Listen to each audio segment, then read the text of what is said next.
Hey folks, Haas from GNAT News. Tonight we're in the studio. We're talking to Fran Janik. And Fran, how would you describe yourself?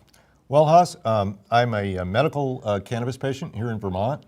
I've been an advocate for a number of years, all the way back to 2011 when I helped Mark Tucci drive the first plant to the first dispensary to open, which was in Montpelier at Vermont Patient Alliance. I'm also an advocate for patients these days and a consultant with medical patients. Cannabis. Going to do about 3 segments on it. In this first segment, we're going to spend some time talking about the medicinal qualities of cannabis. Did I say that correctly? Absolutely. Now, Thank you for not saying marijuana or pot. Oh yeah, why can't I say marijuana or pot? Well, it's the cannabis plant, and the marijuana is actually a slang term brought about by prohibitionists in the 1930s. I gotcha. Now, most of my life, in fact, my entire life, the government has been making cannabis the boogeyman. Oh yes. And they've done a fine job at it. Mine too, and I think I'm older than you. Yes. And I have to admit, one of the only things I know about the positive qualities of cannabis is for cancer patients, and it helps them get the munchies. Oh, well, there's a lot more to it than that. Right. Boss. So would you break down for us, what does it do for us? What do we know about it? Well, it's an amazing oil. It's really the oil of the plant that you're working with, whether you're inhaling a smoked cannabis, vaporized cannabis, or in the case of eating oil capsules or a medical edible or that kind of thing. It works in several different ways to heal the human body. It's a whole plant synergy. There's a lot of discussion about breaking it down and taking the THC out because the government is uncomfortable with that particular cannabinoid. It's over 60 cannabinoids that make up the oils and the healing oils in the plant. And so today they would like to remove the THC, and what I think I'm picking up is you're saying when you pull that out, that's not the whole plant, and therefore it's not as good of a product. Right. It's very important. It's a whole plant synergy, or they have a fancy term called the entourage effect. So if I take the engine out of the car, you're not going to go very far. If I take the brakes off, it's not going to work too well. You need the whole plant synergy for it to be completely effective as a medicine or having medicinal quality. And have they tested that? Have they tested that whole plant concept? Yes. So they know that's a fact. Yes. That when we don't give you the whole plant, the effect it has on you is very different. It's very different. There are some beneficial effects if you want to take the THC out. For instance, when you have a young seizure patient, a child, you may not want to get that patient disoriented, and with a low amount of THC that's even in hemp. Hemp does have THC, mind you, and the government requires that when hemp is grown, it keep this low amount of THC. If you let that hemp plant go in the ground too long, that THC level is going to rise past the allowable limit and disqualify that patient, that plant as being available as hemp medicine. So our government restrictions, as we go along with everything in every state right now, our government restrictions are really standing in the way of patients getting relief from their issues. It's been the boogeyman for so long, and we haven't done a lot of testing on it, I think. Yeah. So the Israelis have. The Israelis have. The Israelis have. There's plenty of testing. So there's plenty of information on the positive qualities. Well, we weren't allowed to have that. We weren't allowed to have that, but it has existed. Yes, it does exist. So when you say this oil, it helps this, it helps this, it helps this, it helps this. Yeah. It alleviates, but does not cure? No, in some cases, I have seen cancer taken down to a cellular level and it's disappeared with oil that I have made and shared with other patients. I'm an oil maker, I'm a grower, so I understand all these processes well. One of the things that's very interesting about cannabis is, unlike other substances, the body keeps it. So that's why you can be tested for 30 days or more. Okay? So your body is storing something because it likes it. So this is something I think many people will find, and a lot of studies are finding we have a cannabinoid deficiency, if you will. And I believe in the future, this will be used in microdosing in very small amounts, which won't get you as disoriented, to keep people from getting disease. And so this is so big at this point that the pharmaceutical companies and others that want to profit from it have been trying to own it desperately. Yeah. If my medical issues disappeared, and I have a number of pain issues, I have an artificial hip that I've had since I was 19, sciatica, and disc issues in my back to go along with the other things.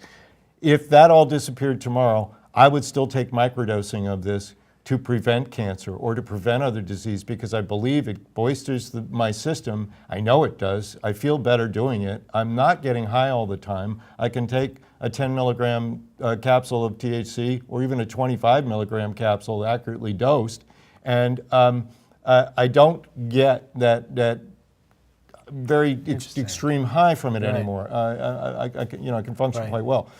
Is there any research going on right now by hopefully more than the Israelis, like maybe America, which is now that we're allowed to be back in the sandpot again? Well, you know the British drug. I can never pronounce the name.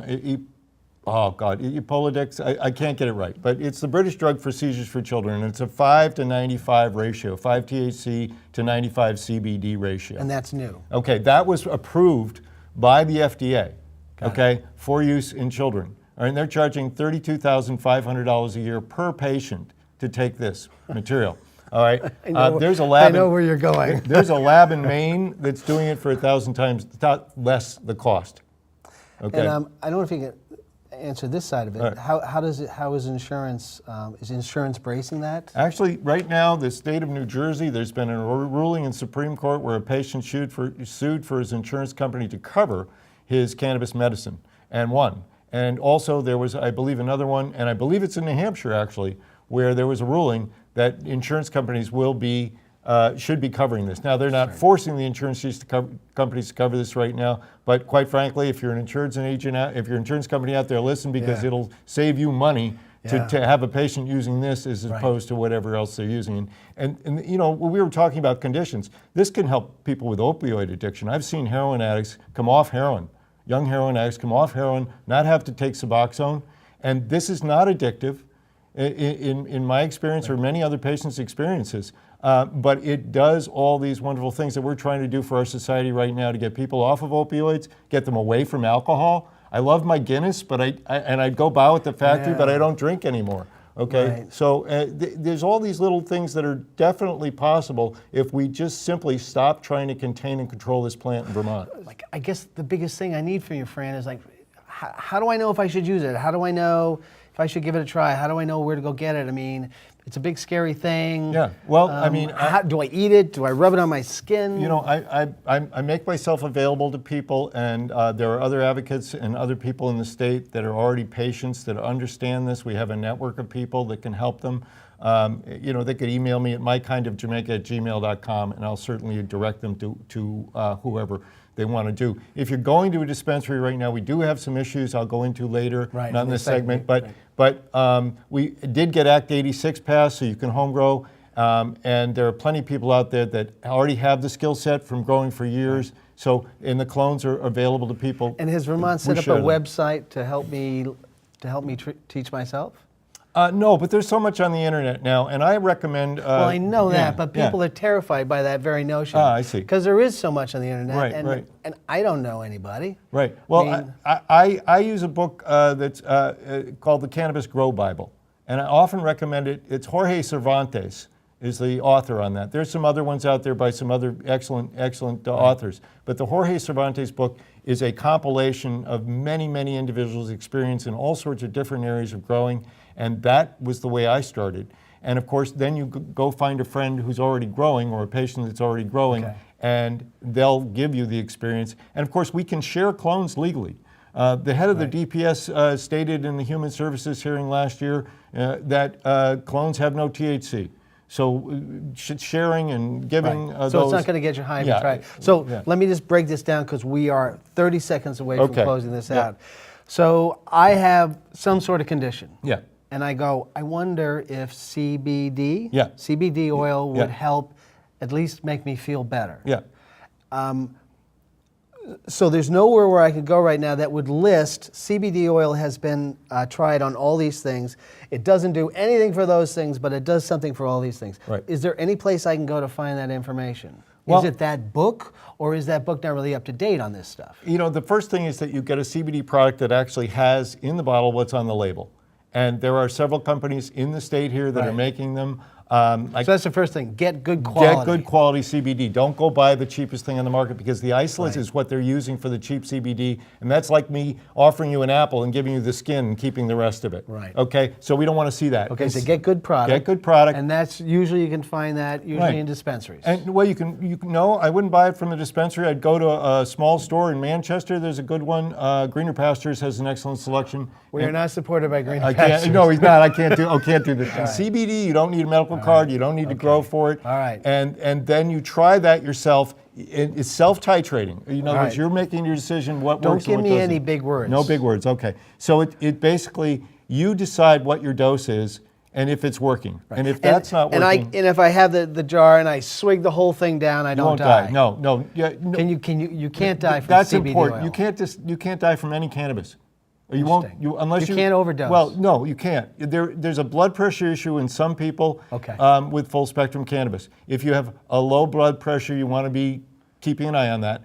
But a high blood pressure, you can actually get benefit. All right, we're going to have to leave it at that. Okay. Big subject. A lot to talk about. Thank you. All right. All right, Thanks, on to the next segment.